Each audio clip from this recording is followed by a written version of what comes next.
Vilt þú að í nýrri stjórnarskrá Íslands verði ákvæði að tiltekið hlutfall kosningabærra manna geti krafist þess að mál fari í þjóðaratkvæðagreiðslu?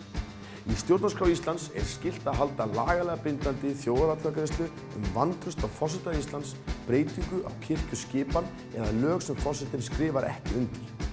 Önnur mál ekki heimilt að halda bindandi kosningar í dag og þess vegna til dæmis þjóðaratkvæðagreiðslan 20. október ráðgefandi. Íslendingar hafa aðeins tvisvar haldið þjóðaratkvæðagreiðslu frá lýðveldisstofnun í bæði skiptin Icesave. Tillaga stjórnlagaráðs segir hins vegar að 10% íslenskra kjósenda geti krafist þess að fram fari bindandi þjóðaratkvæðagreiðsla lög eða þingmál og að Alþingi verði við þeirri kröfu. Hér hins vegar ekki verið að spyrja beint tillögu stjórnlagaráðs eða hversu marga þarf til að fara fram á kosningar, heldur einfaldlega hvort þú viljir að einhver hluti þjóðarinnar geti krafist bindandi þjóðaratkvæðagreiðslu.